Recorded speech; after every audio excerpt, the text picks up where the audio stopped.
Okay, I'll give you the 9 p.m. numbers. Now, this was the strongest hurricane to make a landfall in the Florida Keys in 57 years. All right, in mid-landfall, Cudjoe Key, and it was around 9 a.m. this morning. Here's your 9 p.m. numbers as of right now. The winds are blowing at 105, so it's a Cat 2.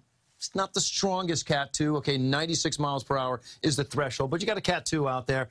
It is moving to the north at 14 miles per hour. That's the key. It has picked up some forward progress, and that's good. That forward motion will get it in and out quicker because for the bulk of this day, it was crawling around 6 or 8 miles per hour. 35 miles to the east, northeast of Fort Myers, Florida. Okay, let's analyze this storm. First thing you can see, this is your center circulation right there. A lot of activity in the northern half of the storm, right? Next to nothing on the southern half of the storm. That doesn't really make sense. And when we looked into this, it turns out much of our radar data for this lower half of the storm comes from Key West, the National Weather Service there. Radar was blown away by the storm. It's not there. So we're working off of a radar system further away, so we're not getting super accurate data on the south side of the storm. But let's zoom in tight to what would be the eye, but I can't call it an eye anymore because it has decayed. The center of circulation is, okay, there we go. This is the center of circulation, and this is, in essence, an eye wall. But again, it should be an opening right here, which we don't see. So it's 34 miles from Fort Myers. I want to check in, though, on how far it is from the Gulf of Mexico, because this is pretty key here. All right, 40, 44, 45 miles from the Gulf. If this was to bounce into the Gulf, now all of a sudden, the storm would have some food, and it could grow, and it could get bigger. But if you look at the track right now, it's inland, all right? And the track is keeping it inland as it makes that push towards Tampa.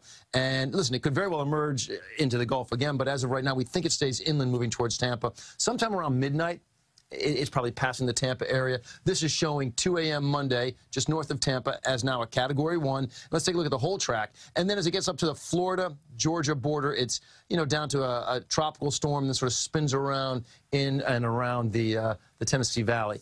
That's the latest track. We'll get an updated one on an updated track at 11 p.m. So please join us on our sister station, CBS 2, for that. But right now, I want to go over to my colleague, Elise Finch, who is she's in the weather center right now, or actually the weather wall right now, with some of the big numbers that we had on the storm. Elise? Yeah, Lonnie, so let's talk about these peak wind gusts, right? These are the numbers that have been recorded in Naples. 142-mile-an-hour wind gusts. Marco Island, 130.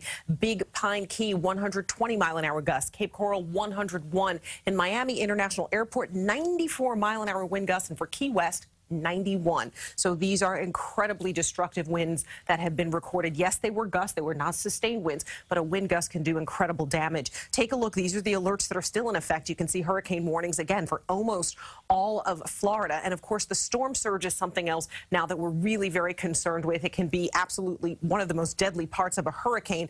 10 to 15-foot storm surge you can see for South Florida, 5 to 8 feet as you head to Tampa. This is, again, the storm surge is what happens when the wind piles the water on shore. So we're watching for the storm surge and also rainfall. Take a look at these numbers down the Florida Keys. 15 to 20 inches of rain is still possible when it's all said and done. You take a look around the Tampa area and parts of the western coast of Florida, 10 to 15 inches of rain, with isolated areas seeing 20 inches. And then all along here, the east coast, you can see 8 to 12 inches of rain possible here, with the potential for 16 inches. And it doesn't stop in Florida because of the track. Take a look at what happens. We could easily see 2 to 5 inches from this system into Alabama, 4 to 8 into Georgia. So we are watching this system that is going to impact more than just the folks that are along the track. We'll have more about Irma, but of course your local forecast coming up in just a bit. Jessica?